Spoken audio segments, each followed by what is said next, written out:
How do we know, like, when Source is coming through us and when it's only ego? Because I noticed that through products that I've developed and, recordings, I've noticed that later on I kind of question, I go, wow, where did that come from? And then I get testimonials back going, wow, that was amazing. I can't believe you did that. And I just kind of like go, you know what? That wasn't me. That was Source, and I can't put a name on what my source is. I guess I'm trying to discover what, like you discovered, like Esther has discovered her source. I guess I'm trying to discover my source, like what the name of my source is. It's easy once the momentum is there to feel the power of it. Mm-hmm. And so in the situation that you just described, it's not difficult for any of you to understand that Esther has allowed her vibration to mesh with Abraham, because what's going on here is unusual, it's remarkable, it's uplifting. You can feel the power of it. Mm-hmm. So once you're in that place where you're really allowing the momentum, then you're not questioning.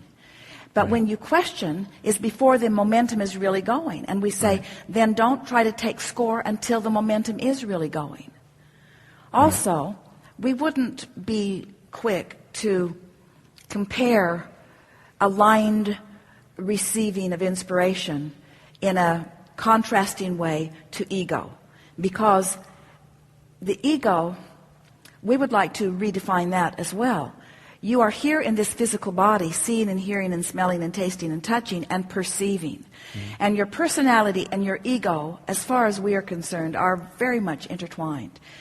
It's a wonderful thing that Esther has this persona and this platform from which she and Jerry could attract Abraham. In other words, don't try so hard.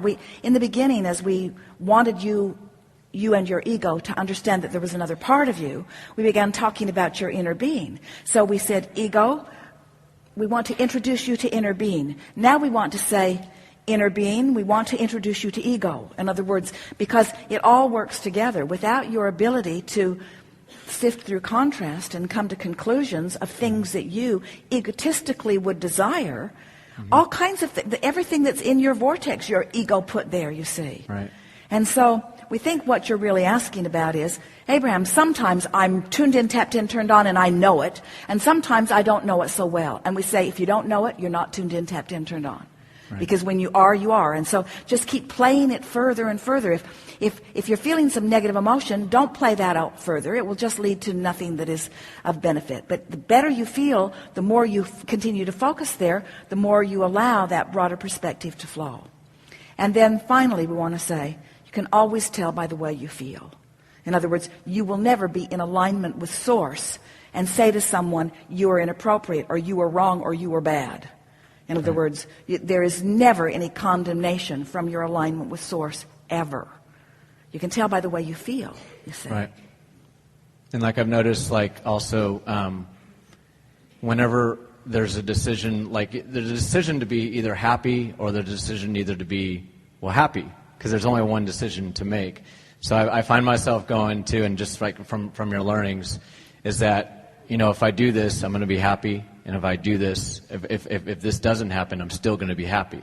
So I've noticed that to keep the vibration at the same level, that's actually helped me a lot.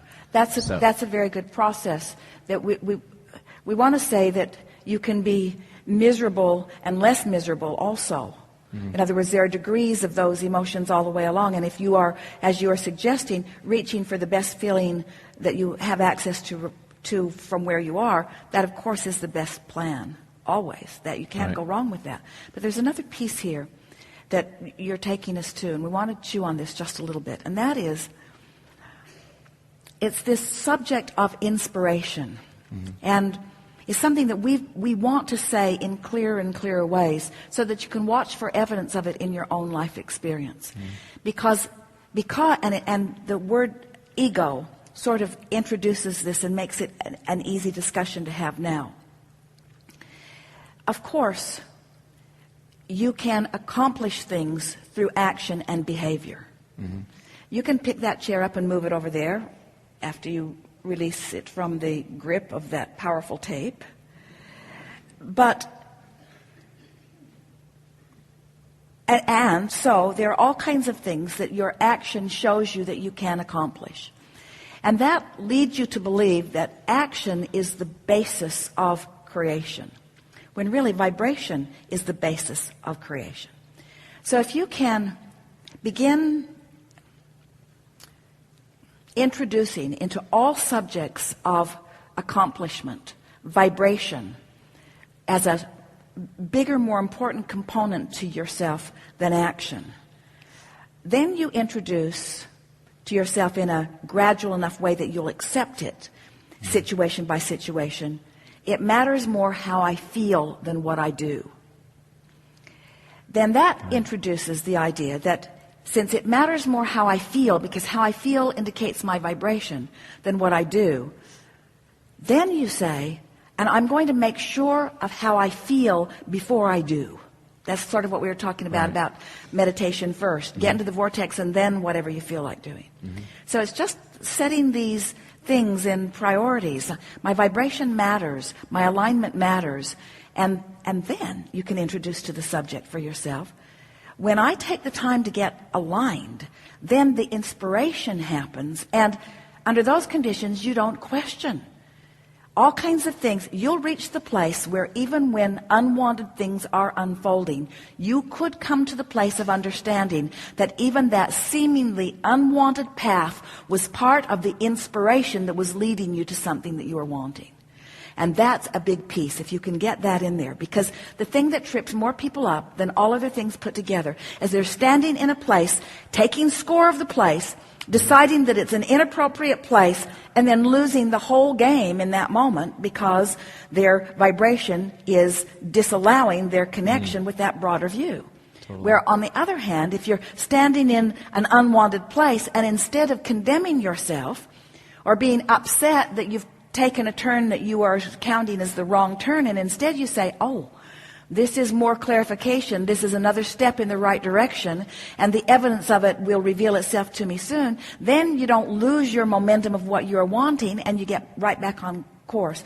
That was really significant and is the next piece that those of you who have been following us in this unfolding, that's the next place. I love this negative thing that just happened because. Right. I'm glad this happened because. I'm glad this happened because this is a good thing that's happening here. Because good things happen to me. That's just got to be your story, and you just got to stick to it. It'll serve you. So if you're happy if the negative happens, and if you're happy if the good thing happens. So because it's all unfolding. You're in the same area. Because it's all clarifying. Call negative things clarifying. Call unhappy things clarifying. Well, that was clarifying. That was clarifying. I'm having a lot of clarifying experiences these days on my way to a happier life. Right. Yeah. Makes sense. It does. Cool. All right. Thank you, Abraham.